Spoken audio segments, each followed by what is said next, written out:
Hello बच्चों, कैसे हैं आप लोग। आज हम डिस्कस करने वाले हैं क्लास 12 सेमिस्टर 4 टैक्सेशन का एक इंपॉर्टेंट चैप्टर जो कि income from house property. Actually इस सेशन का इसका मतलब क्लास 12 सेमिस्टर 4 के लिए जो वीडियो है ये हमारा फर्स्ट वीडियो है इनकम फ्रॉम हाउस प्रॉपर्टी के ऊपर। लेकिन इससे पहले हम जब क्लास 12 का जो पुराना सिस्टम्स था उसके हिसाब से हमारा काफ़ी वीडियो ऑलरेडी है, आप लोग शायद देख चुके हैं। अगर नहीं देखे होंगे तो ज़रूर देख लीजिएगा, हम लिंक इसके साथ शेयर कर देंगे। तो आज जो हम करेंगे, आज जो हम डिस्कस करेंगे इस लेक्चर में थियोरेटिकल पार्ट दोबारा आप लोगों को थोड़ा सा हम समझा देंगे। थियोरेटिकल पार्ट जो कि एग्जाम में जिसके आधार पे क्वेश्चन होता है उसको समझाएंगे और कुछ इंपॉर्टेंट क्वेश्चन भी दे देंगे थियोरेटिकल पार्ट में, और साथ में एक सिंपल सम्स लेके सॉल्व करके आज बताएंगे। खैर पहले लेक्चर आप देखेंगे उसमें अच्छा सम्स हमने ऑलरेडी करके देखा है, फिर भी हम आज शुरुआत कर रहे हैं इस सेम के हिसाब से, तो हम थोड़ा सा इसमें सिंपल सम्स करवा के फिर आपको टॉप सम्स करवा के दिखाएंगे। जैसे कि आपका सैम्पल पेपर वगैरह जो है, सैम्पल पेपर में कुछ प्रॉब्लम होगा वो प्रॉब्लम भी हम सॉल्व करके आपको दिखाएंगे। तो आज का सेशन में हमारा काम है कि थियोरेटिकल पार्ट आपको समझा दे जो कि एग्जाम में आपका आ सकता है क्वेश्चन। ठीक है बच्चों, तो आपका एक काम होगा, हमारे साथ साथ में आपको जरूर ये तो करना ही है क्योंकि एग्जाम बिल्कुल नज़दीक आ गए हैं, और साथ साथ में चैनल को सब्सक्राइब जरूर करना है और साथ साथ में बेल आइकन दबाना है, और जरूर वीडियो अगर आपको अच्छा लगा तो वीडियो को शेयर करना है, लाइक करना है, कमेंट्स करना है और जरूर दोस्तों को शेयर करना है क्योंकि उनको भी इस वीडियो का हेल्प मिल जाए। ठीक है बच्चों, तो चले फिर स्टार्ट करते हैं आज का सेशन।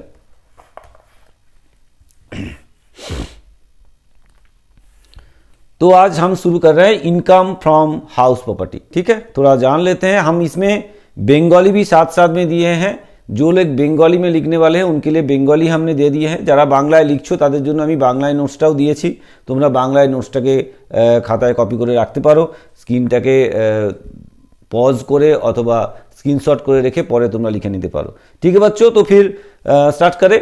चलिए देखते हैं इनकम फ्रॉम हाउस प्रॉपर्टी मतलब क्या है, क्या कौन से सेक्शन में इसके बारे में बताया गया है, चार्जेबिलिटी क्या है, ये सब बारे में हम डिटेल्स थियोरेटिकल पोर्शन आज हम जानेंगे। चलिए first of all income from house property means the income earns, क्या बोला गया है, income from house property means the incomes earn. देखिए यहाँ पे income house property means income earns earned from any building or land attached to a building। मतलब कोई building है या कोई लैंड हो सकता है, ओपन लैंड, लेकिन वो बिल्डिंग के साथ अटैच होना चाहिए। Such buildings may be use for residential purpose, business purpose और मे बी गिवन और ऑन रेंट, कुछ भी हो सकता है। ठीक है, रेसिडेंशियल पर्पस में यूज हो सकता है, बिजनेस पर्पस में यूज हो सकता है, या रेसिडेंशियल पर्पस में यूज करे या किसी को रेंट पे दे, तो इसको बोला जाता है इनकम फ्रॉम हाउस प्रॉपर्टी। ठीक है, क्लियर है भाई, उस हाउस से जो इनकम होगा उनको इनकम फ्रॉम हाउस प्रॉपर्टी बोला जाएगा। लेकिन खुद का बिजनेस के पर्पस में अगर यूज किया जाए तो नहीं होगा, है ना, आगे बता देंगे आपको। ठीक है, जरूर आपको खुद के बिजनेस के पर्पस में यूज नहीं करना है, तो करेंगे तो वो इनकम फ्रॉम हाउस प्रॉपर्टी में नहीं आएगा, वो इनकम फ्रॉम बिजनेस प्रोफेशन में आएगा। चलिए फिर आगे जाते हैं। आगे जो इंपॉर्टेंट क्वेश्चन है इसके आधार पर आपका क्वेश्चन भी बनेगा कि chargeability of income tax, income from house property क्या है सेक्शन 22 के हिसाब से, वो आपको क्वेश्चन में आ सकता है 3 मार्क्स में या 4 मार्क्स 5 मार्क्स में। ठीक है, तो फर्स्ट ऑफ ऑल देखिए क्या है, according to section 22, according to section 22 of the income tax act, income from house property is taxable when certain essential condition are fulfilled. कुछ एसेंशियल कंडीशन है, वो कंडीशन अगर सेटिस्फाई करते हैं तो हम उस इनकम को इनकम फ्रॉम हाउस प्रॉपर्टी के अंदर लेंगे। तो कंडीशन क्या क्या है एक एक करके देखते हैं।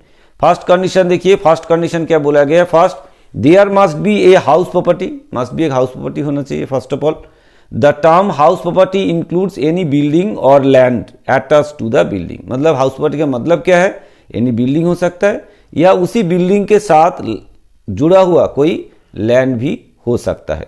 ठीक है, नंबर 2 सेकंड में क्या बोला गया है, the SSC must be the owner of the property. जरूर एसएसी को उस प्रॉपर्टी का ओनर होना चाहिए, ओनर होना पड़ेगा। Means legal ownership is not compulsory, legal नहीं भी हो सकता है, कंपल्सरी नहीं भी हो सकता है। Even deemed ownership is sufficient for taxation. Deemed ownership भी हो सकता है, कब होगा वो हम देखेंगे बाद में, ठीक है। नेक्स्ट थर्डली क्या बोला गया है, thirdly the house property should not be used by the owner for his own business. जो आपको अभी बताया, हमने आपको बताया कि अगर वो हाउस प्रॉपर्टी अपना बिजनेस में यूज करते हैं और कोई प्रोफेशन में यूज करते हैं तो वो इनकम फ्रॉम हाउस प्रॉपर्टी के अंदर नहीं आएगा। If the property use for business purpose, income should comes under taxable under income from profit and gains, और बिजनेस और प्रोफेशन के अंदर आएगा, लेकिन इनकम फ्रॉम हाउस प्रॉपर्टी के अंदर नहीं आएगा। क्योंकि आप साम्स करते चलेंगे ना, आगे हम साम्स कुछ दिखाएंगे आपको, इस तरह से दिया रहेगा आपको, आप कंफ्यूज हो जाएंगे, फिर उसको ट्रीट करेंगे, कुछ कैलकुलेशन करने के लिए लग जाएंगे, लेकिन नहीं करना पड़ेगा, ठीक है। चलिए लास्टली क्या बोला गया, the property may be self occupied और लेट आउट हो सकता है। जो प्रॉपर्टी है वो सेल्फ ऑक्युपाइड हो सकता है, मतलब खुद रहने के लिए यूज कर सकते हैं, या तो आप लेट आउट कर सकते हैं, किसी को रेंट पे दे सकते हैं। Even if the house is vacant, notional income में अराइज इन सर्टेन केसेस। खाली पड़ा रहेगा फिर भी उसके ऊपर नोशनल रेंट के हिसाब से कैलकुलेट करके, इनकम के हिसाब से कैलकुलेट करके आपको टैक्स देना पड़ेगा, ठीक है भाई, क्लियर है। तो ये कंडीशन था हमारा, ये कंडीशन आपको जरूर याद रखना है, ये आपके लिए बहुत ही इंपॉर्टेंट क्वेश्चन है। आप इसको स्क्रीनशॉट करके रखिए, बाद में अपना कॉपी में लिख लीजिएगा ये नोट्स को। ये तीनों जो पॉइंट, चारों पॉइंट हमने बताया है, ये बहुत ही इंपॉर्टेंट है आपका एग्जाम के लिए, ठीक है भाई। क्वेश्चन तो जरूर आएगा इसके आधार पे। नेक्स्ट क्या बोला गया देखिए, property income exam from tax on annual value. Section 23(1) section 23(1) के मुताबिक कुछ ऐसे प्रॉपर्टी इनकम है जो कि इनकम फ्रॉम हाउस प्रॉपर्टी के अंदर नहीं आता है, वो एग्जाम्प्टेड है।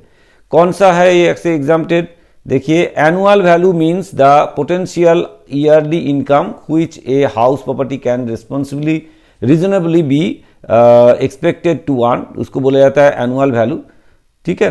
तो the annual value of self occupied house जो होता है, property is taken as nil. Self occupied house का जो एनुअल वैल्यू हम नील लेते हैं, ठीक है।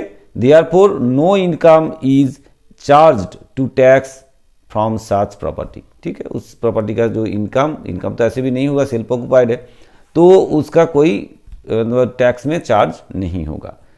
If the house property is used for the owner's own business or profession, its annual value is fully exempted from tax। मतलब exempted from this head में नहीं आएगा, वो आएगा इनकम फ्रॉम बिजनेस में आएगा, ठीक है। नेक्स्ट क्या है, house property owned by the charitable trust and used for charitable purpose is also exempted from tax, ठीक है भाई। ये तीनों चीज आपको याद रखना है, ठीक है। ये 1,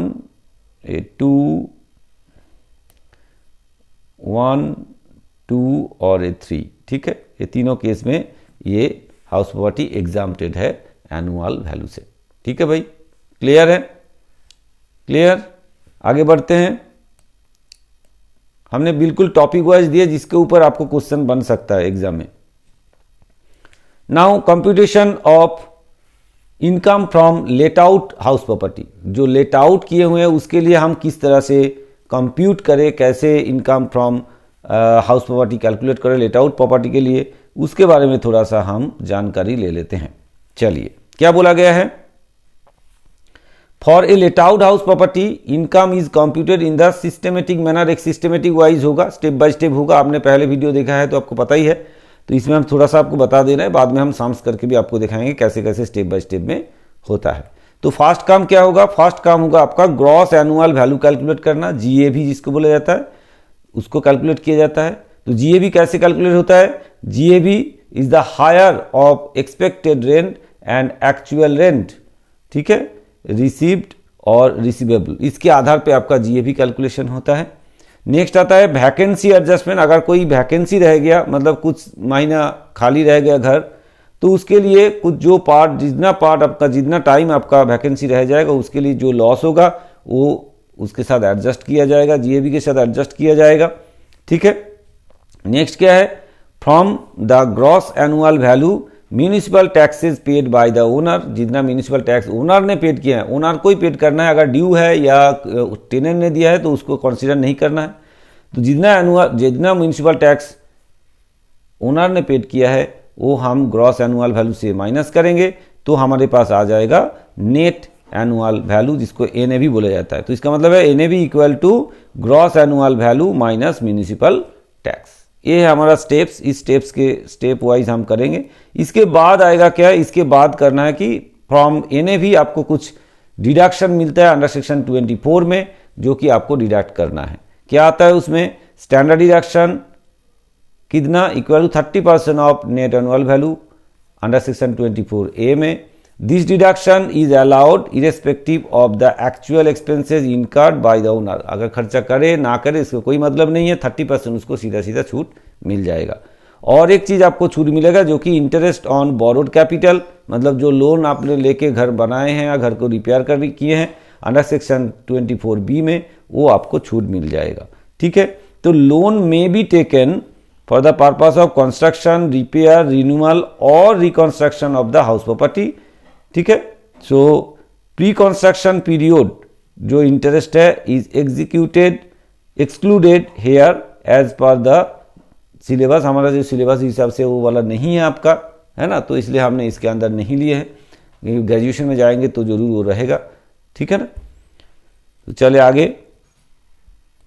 10 कैसे कैलकुलेशन होगा, income from let out property आपका फाइनली कैसे आया, income from let out property का वैल्यूएशन कितना है, NAV minus standard deduction minus interest on borrowed capital करेंगे तो आपका income from let out property आएगा। ये हमने जस्ट थियोरेटिकली ऐसे बताया आपको, हम जब प्रॉब्लम सॉल्व करके दिखाएंगे आपको तो आपको इजीली समझ में आ जाएगा। चलिए नेक्स्ट है computation of income from one self occupied house, है ना।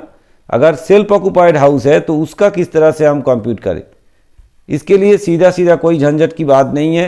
ए self occupied house property is one which is used by the owner for his own residence. खुद रहने के लिए वो मकान यूज करते हैं तो उसको बोला जाता है सेल्फ ऑक्यूपाइड प्रॉपर्टी। उसके लिए क्या कैलकुलेशन का मेथड है, the annual value of such house property is taken as nil. सीधी सी बात है, कुछ भी दिया जाए आप उसको एनुअल वैल्यू नील लेंगे। ठीक है, आपको कुछ नहीं देखना है। सिर्फ सिंस इसमें नेट एनुअल वैल्यू जो है वो नील होगा और नो स्टैंडर्ड डिडक्शन, इसमें कोई स्टैंडर्ड डिडक्शन अंडर सेक्शन 24 में नहीं मिलेगा आपको, नील ही तो है, उसका कैलकुलेशन करेंगे तो जीरो ही आएगा। और एक चीज आपको छूट मिलेगा इसमें जो कि इंटरेस्ट ऑन बोरोड कैपिटल, जो लोन लिए आपने, तो allowed deduction under section 24B subject to the prescribed limits. वो लिमिट के बारे में आपको बताएंगे हम।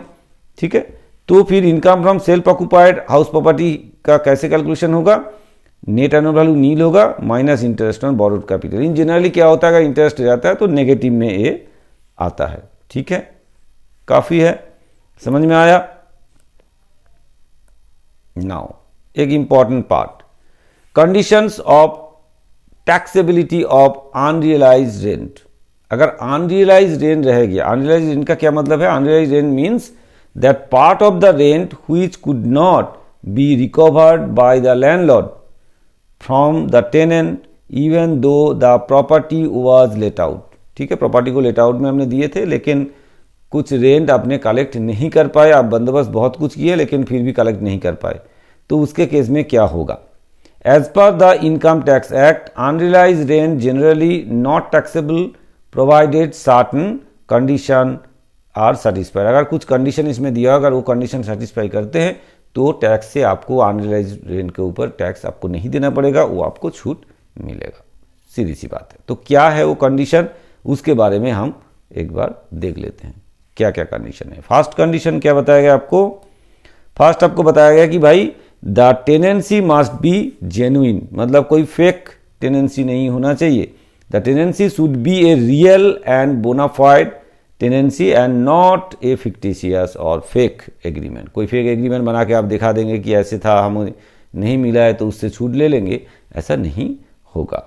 नेक्स्ट क्या बताया गया कि भाई the defaulting tenants has vacated the property और steps have been taken to compel him to vacate. मतलब जो टेनेंट आपके मकान में है उसको आपने ऑलरेडी वहाँ से निकाल दिए हैं, खाली करके चला गया, या आपने बंदोबस्त किए उसको निकालने के लिए बंदोबस्त किया है, मतलब लीगली स्टेप्स कुछ लिए हैं, तभी जाके आपको ये बेनिफिट मिलेगा। Means the tenant who has not paid the rent must have been vacated the house property. अगर आपका प्रॉपर्टी में है और the owner should have taken legal और reasonable steps to compel the tenant, मतलब उसको उठाने के लिए, उसको भगाने के लिए, छुड़वाने के लिए जरूर कुछ लीगल एक्शन लिए हैं या वो ऑलरेडी छोड़ के गए हैं, तभी जाके आपको ये छूट मिलेगा।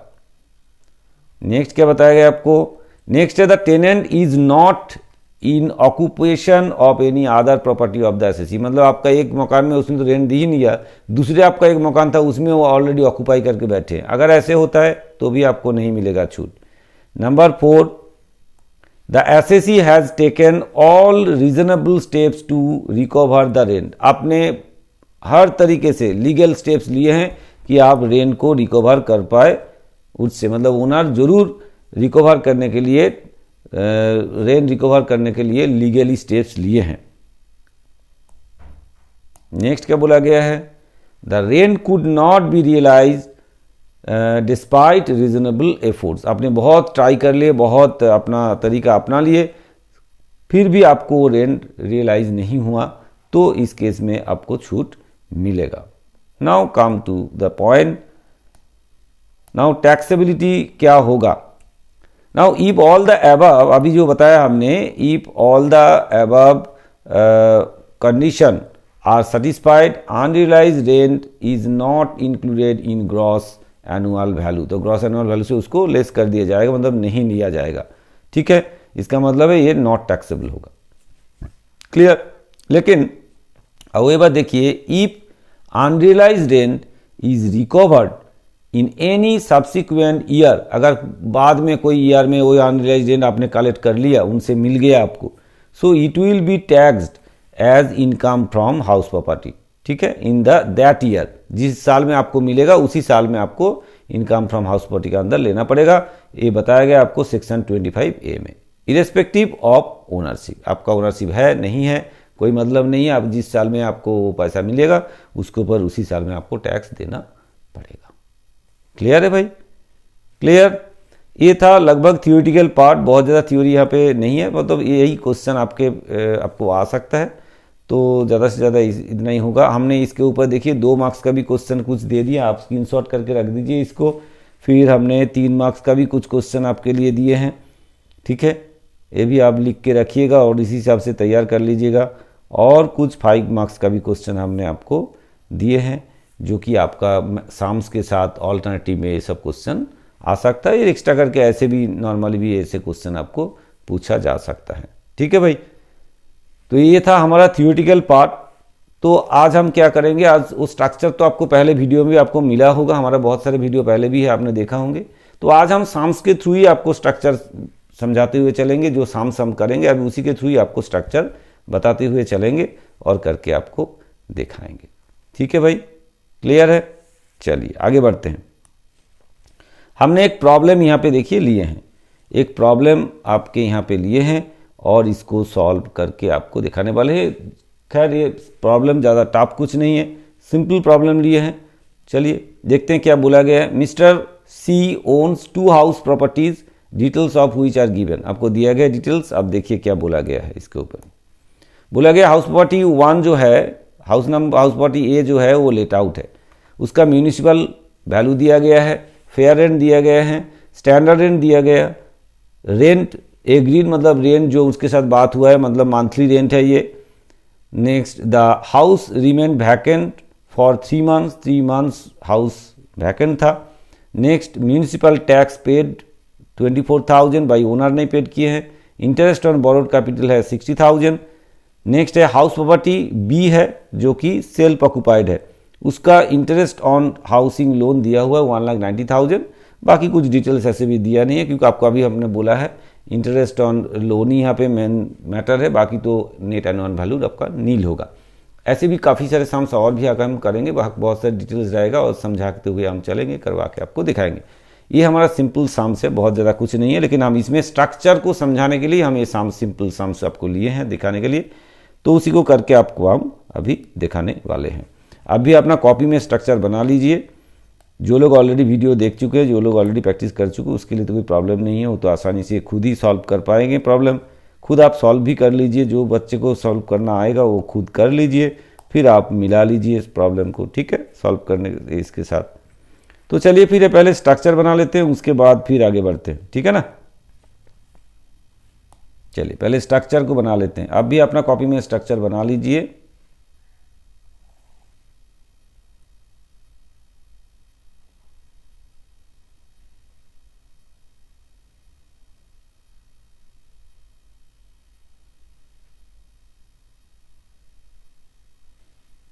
ठीक है भाई, दिख रहा है। हम थोड़ा सा एक काम करते हैं,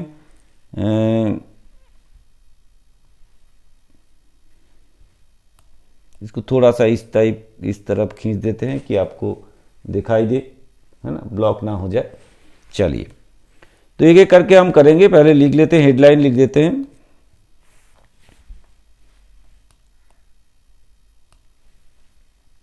computation of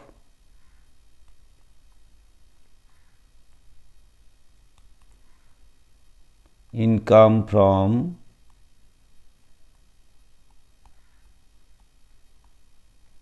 house property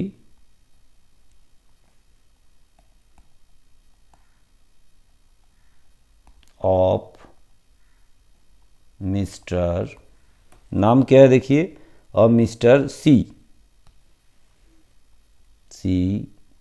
for the assessment year 2025-26 related to the previous year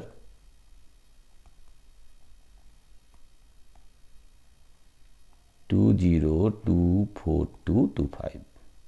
ठीक है, ये पर्टिकुलर्स है।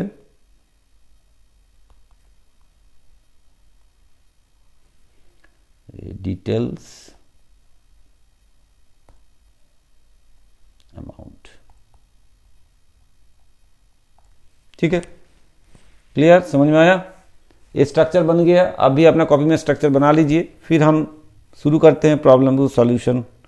देखिए क्या बोला गया, फर्स्ट हाउस जो है, house property number A, house property A, पहले ऐसे हेडलाइन करके लिख देते हैं, house property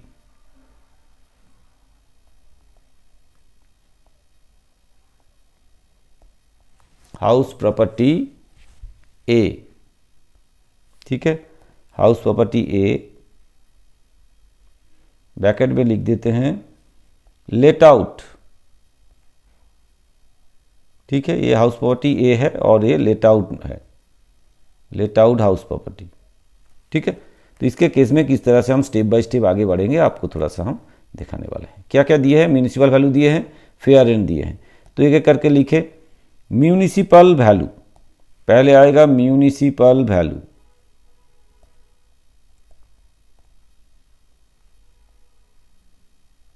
municipal value, municipal value कितना दिया हुआ है भाई, म्यूनिसिपल वैल्यू आपका दिया हुआ है 2,40,000। तो यहां लिखेंगे 2,40,000, ठीक है, 2,40,000। अच्छा एक कलम और बना लेते हैं, है ना, एक और एक कलम बना लेते हैं, तो इसमें थोड़ा सा इजी होगा समझने में।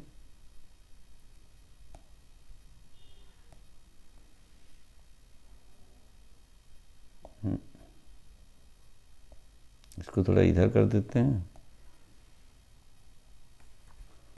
और यहाँ पे अमाउंट लिख देते हैं, ठीक है। तो इसको बीच में लिखा।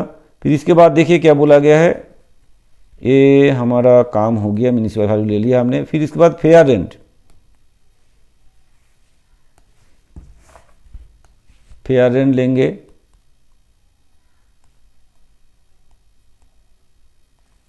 फेयर रेंट कितना है 2,20,000, यहां लिखेंगे 2,20,000, ठीक है। इसमें देखिए पहला काम क्या होगा, इन दोनों में से जो बड़ा होगा, इन दोनों में से जो बड़ा होगा उसको लेना होगा। तो इन दोनों में से बड़ा कौन है, 2,40,000। लेकिन एक चीज आपको और भी देखना है, यहाँ पे देखिए आपका स्टैंडर्ड रेंट जो है वो दिया हुआ है 2,30,000। तो स्टैंडर्ड रेंट के ऊपर हम नहीं जा सकते।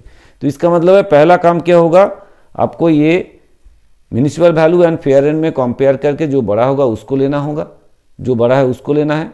फिर स्टैंडर्ड रेंट के साथ कंपेयर करके जो छोटा होगा उसको आपको यहाँ पे लेना पड़ेगा।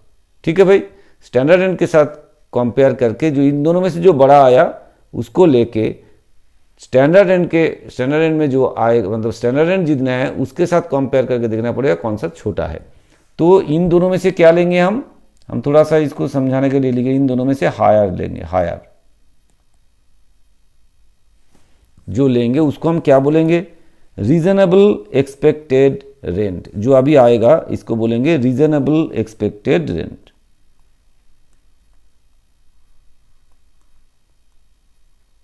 रीजनेबल एक्सपेक्टेड रेंट किस तरह से हमने कैलकुलेट किए हैं, देखिए इसका कैलकुलेशन कैसे हुआ है, being higher of above, being higher of above subject to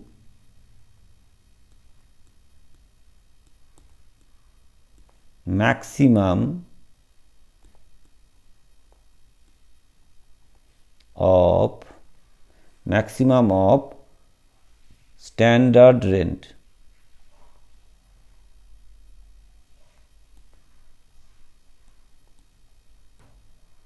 i.e. मतलब दैट इज कितना था, यहाँ पे दिया हुआ है आपको 2,30,000।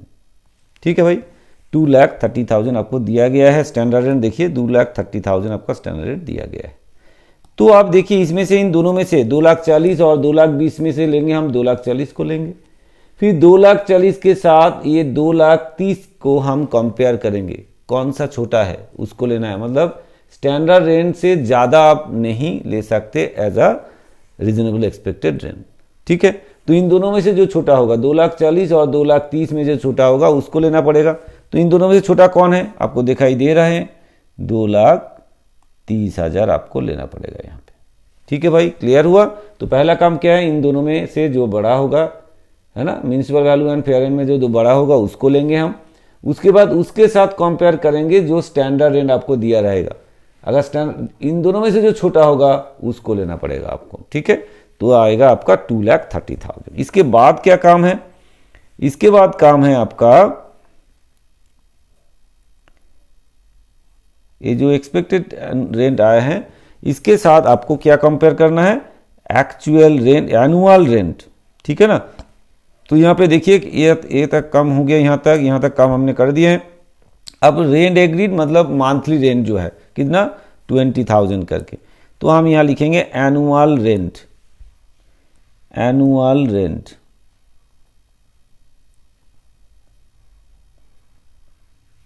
एनुअल रेंट कितना होगा, ₹20,000 पर मंथ है। 12 मंथ में कितना बनेगा, ठीक है, 12 मंथ में कितना बनेगा, 2,40,000 होगा।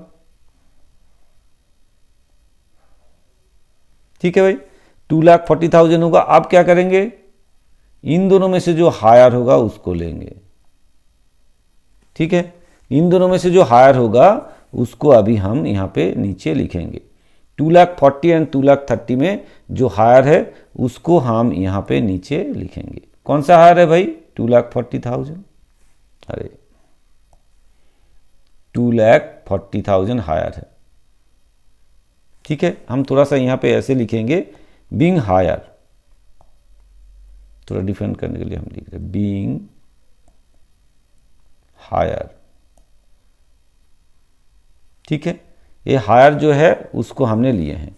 कौन सा बीइंग हायर किसको लिया, इसको लिए हैं। इसके बाद क्या काम है, इसके बाद देखिए एक काम यहाँ पे है, क्या है, बोला है कि भाई ये तो हो गया आपका, ये घर जो है, ये मकान जो है 3 महीना खाली पड़ा हुआ था, वैकेंट था। तो 3 महीने का वैकेंट होने के कारण आपका लॉस हुआ है, वैकेंट रहने के कारण आपका लॉस हुआ है। तो लॉस आपको यहाँ से लेस करना है। कैसे लिखेंगे, less loss due to vacancy, loss due to vacancy. कितना लॉस हुआ है? 3 मंथ्स के लिए लॉस हुआ है, तो हर महीने का रेंट कितना था? 20,000 था, इंटू 3, तो 3 इंटू मतलब 60,000, ठीक है। 60,000 आपका लॉस हो गया है, तो फिर हम इससे क्या करेंगे? इसको लेस करेंगे। तो इससे लेस करते हैं, कितना आएगा भाई? तो 1,80,000 आएगा, 1,80,000, ठीक है, 1,80,000। ये आ गया आपका, क्या आ गया? ये आ गया आपका क्या? ग्रॉस एनुअल वैल्यू, ठीक है। ये आ गया आपका ग्रॉस एनुअल वैल्यू, जिसको हम बोलते हैं शॉर्ट में GAV, ठीक है, GAV, ग्रॉस एनुअल वैल्यू। ये आ गया आपका ग्रॉस एनुअल वैल्यू। इसके बाद क्या काम करना पड़ेगा? इसके बाद भी काम है भाई। इसको ऊपर कर देते हैं, थोड़ा सा लाइन और लगा लेते हैं।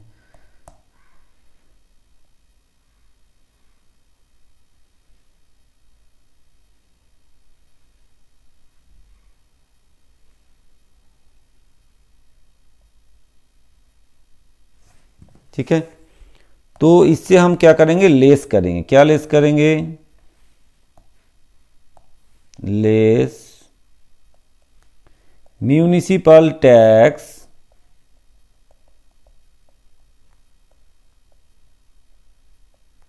पेड बाय ओनर,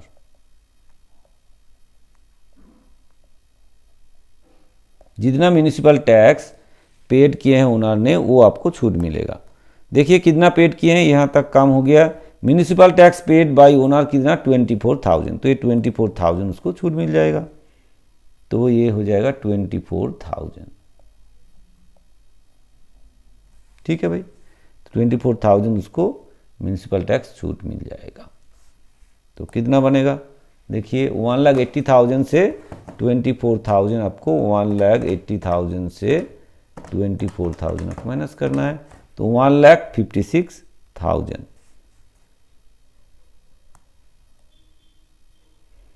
ये आ गया आपका 1,56,000, ठीक है। इसको क्या बोलेंगे? Net annual value. इसको बोलेंगे नेट एनुअल, ठीक है, नेट एनुअल वैल्यू। ये आ गया आपका नेट एनुअल वैल्यू, ठीक है। इसके बाद क्या छूट मिलता है? सेक्शन 24 का कुछ डिडक्शन मिलता है। तो इसके बाद क्या करेंगे? लेस, यही स्टेप्स है एक्चुअली, जो भी शाम साफ करेंगे यही स्टेप्स में चलेगा एक्चुअली, ठीक है। लेस डिडक्शन अंडर सेक्शन 24 का डिडक्शन मिलेगा।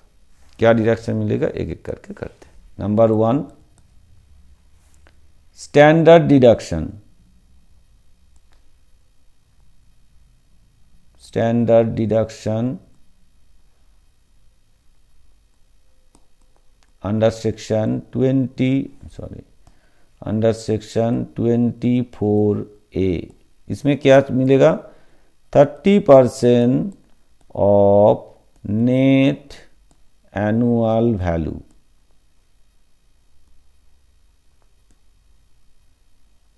ठीक है, 30% ऑफ नेट एनुअल वैल्यू। इसमें थोड़ा सा NAV लिख देते हैं, कभी कभार इसको NAV में बुलाया जाते हैं। तो 30% ऑफ नेट एनुअल वैल्यू, तो इसका मतलब कैसे कैलकुलेशन दिखाएंगे आप? नेट एनुअल वैल्यू 1,56,000 है आपका, इंटू 30% करेंगे, ठीक है। तो इनका 30% करना है आपको। 46,000, ये आएगा 46,800। और क्या छूट मिलेगा? देखिए ये हो गया, इसका भी काम इसका भी हुआ। अब इसमें देखिए interest on borrowed capital, interest on loan, ये आपको छूट मिलेगा। लेकिन ये 30% जो स्टैंडर्ड डिडक्शन है वो आपको नहीं मेंशन किया जाएगा साम्स में कभी कहीं भी। 24 का डिडक्शन के बारे में आपको समझना है और आपको खुद से करना है समझ के। तो ये नंबर 2 में इंटरेस्ट ऑन बोरोड कैपिटल और इंटरेस्ट ऑन लोन भी बोल सकते हैं आप। इंटरेस्ट ऑन लोन कितना है 60,000, तो ये 60,000 आपको यहाँ पे छूट मिलेगा।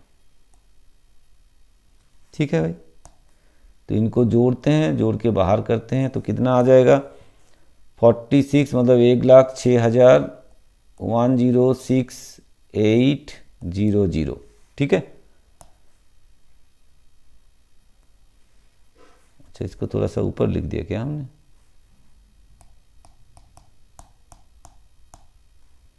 $60,000 को यहाँ लिखना चाहिए था इसके नीचे। ठीक है, अब इसको बाहर करते हैं, माइनस करेंगे तो इसको जोड़ेंगे 6 4 10 1,01,06,800।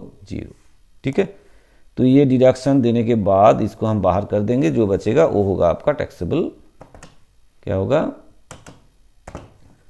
Taxable income from let out property. ठीक है, 49,200 ये आ जाएगा आपको यहाँ पे, सॉरी यहाँ पे आएगा आपका 49,200, दिख रहा है आपको 49,200, ये आ गया आपका इनकम फ्रॉम हाउस प्रॉपर्टी ए। तो यहाँ पे थोड़ा सा हेडलाइन कर देते हैं तो आपको थोड़ा सा समझ में इजी होगा। इनकम फ्रॉम हाउस प्रॉपर्टी ए। ठीक है, ये हो गया। ठीक है, इसके बाद आगे चलते हैं, थोड़ा और बड़ा कर लेते हैं, इसको बढ़ाते हैं क्योंकि सेल्फ ऑक्युपाइड हाउस भी है, उसका भी करना है।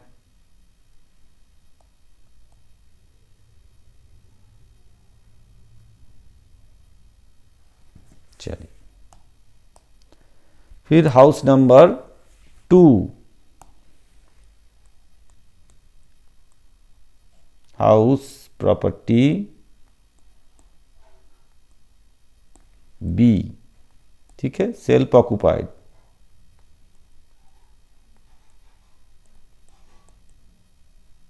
सेल्फ ऑक्युपाइड, इसके केस में कैसे हम इसको कैलकुलेशन करेंगे देखते हैं।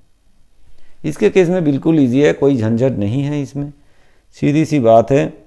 हम नेट एनुअल वैल्यू जो है उसको लिखेंगे नील, net annual value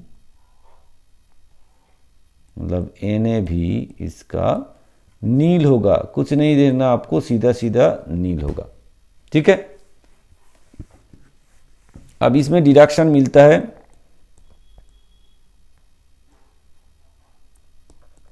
under section 24। ठीक है, डिडक्शन अंडर सेक्शन 24 में क्या डिडक्शन मिलता है देखिए, इसमें से interest on loan, interest on loan under section 24B, इसमें एक कंडीशन है least of the following.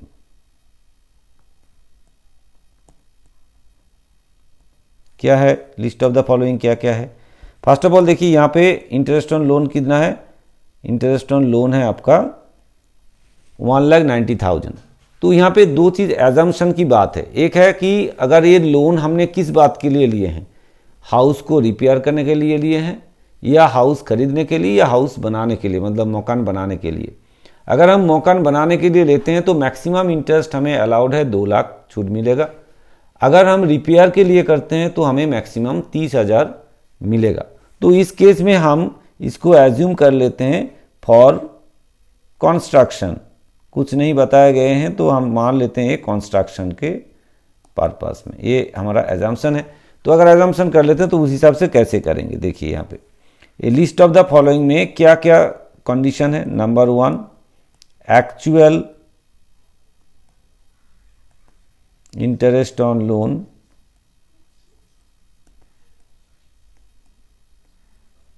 Actual interest on loan कितना है भाई, 1,90,000, ठीक है। और नंबर 2 में है आपका कंडीशन जो है, नंबर 2 में है मैक्सिमम अलाउड, मैक्सिमम लिमिट भी बोल सकते हैं, हम एज्यूम करते हैं कि for construction,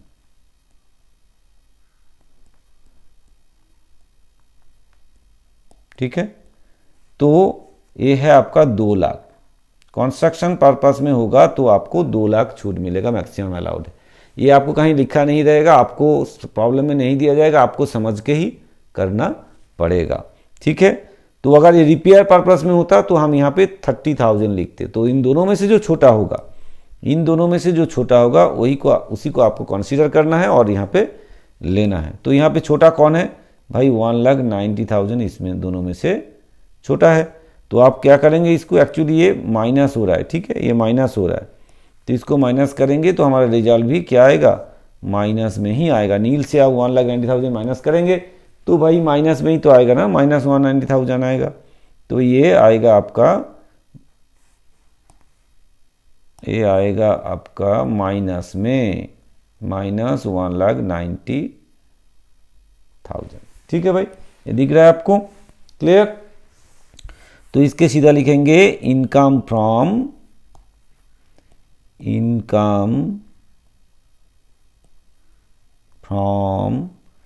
self occupied, income from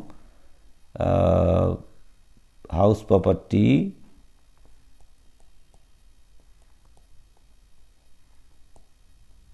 B, अगर में सेल्फ ऑक्युपाइड,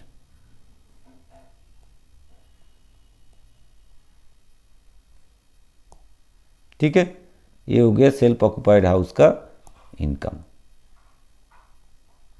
अब इन दोनों को जोड़ेंगे तो total income from house property हमारे पास आएगा। तो इन दोनों को जोड़ देते हैं, मतलब ये माइनस है वो प्लस है, तो माइनस प्लस से इसे माइनस हो जाएगा, तो आएगा माइनस 1,40,800। तो मतलब ये आपका नेगेटिव में आएगा, माइनस में आएगा 1,40,800। ये हो गया आपका 800, ये हो गया आपका total income from house property, ठीक है। तो ये आ गया total income from house property,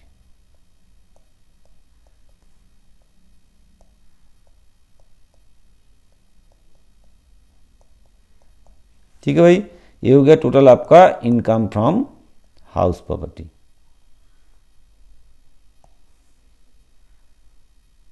total income from house property, ऐसे आपको कैलकुलेशन करना है। ये सिंपल सम्स था, इससे भी थोड़ा मतलब टिपिकल सम्स ही रहेगा एग्ज़ाम में, तो वो साम आपको बाद में करके ज़रूर करवा के देंगे, ज़रूर समझाएंगे। ये पहला लेक्चर था इसलिए थोड़ा सा हम सिंपल, लेकिन पहला लेक्चर है नहीं, आप पिछले वाले वीडियो भी ज़रूर देखे होंगे। तो ये इस सेशन का मतलब इस सेम 4 के लिए ये फास्ट वीडियो था, इसलिए हमने सिंपल फार्मूला कैसे बनेगा उसको दिखाने के लिए आपको स्टेप बाय स्टेप करके एक इजी सम्स लेके आपको दिखाए हैं। आगे हम थोड़ा सा टिपिकल सम्स लेके आपको दिखाने वाले हैं, ठीक है। और एक चीज़ हमने यहाँ पे लिखना भूल गए हैं, यहाँ पे एक थोड़ा सेक्शन आपको मेंशन करना था सेल्फ ऑक्युपाइड हाउस के लिए, नेट एनुअल वैल्यू नील, यहाँ पे एक सेक्शन लिखना है अंडर सेक्शन 23(2)(a), ठीक है। ये सेक्शन मेंशन करना था, हम भूल गए, जरूर आप इस सेक्शन मेंशन कीजिएगा। सेक्शन 23(2)(a, ठीक है। ये सेक्शन आपको जरूर मेंशन करना है, ठीक है भाई। वीडियो आपको जरूर समझ में आया होगा, आपको अच्छा लगा होगा। अगर वीडियो को आपको अच्छा लगा है तो जरूर आपको वीडियो को शेयर करना पड़ेगा, लाइक करना पड़ेगा और कमेंट्स करना है। साथ साथ में चैनल को सब्सक्राइब करके बेल आइकन दबा के रखना है। तब तक आप लोग पढ़ाई जारी रखिए, क्योंकि एग्ज़ाम बिल्कुल आपके नज़दीक आ गए हैं। हम नेक्स्ट जो वीडियो बनाएंगे थोड़ा सा इससे अच्छा कोई साम्स लेके, 1 या 2 साम्स लेके आपको डिस्कस करके बताएंगे। तब तक अपना पढ़ाई बिल्कुल जारी रखिए, क्योंकि एग्ज़ाम बिल्कुल आपके नज़दीक आ चुके हैं। आप अच्छा रिजल्ट करें, यही हमारा उम्मीद है। पढ़ाई जरूर आप लोग कर ही रहे हैं और अच्छा करते रहिए तो और अच्छा रिजल्ट होगा, ठीक है बच्चों। तो मिलते हैं फिर नेक्स्ट वीडियो में। Thank you.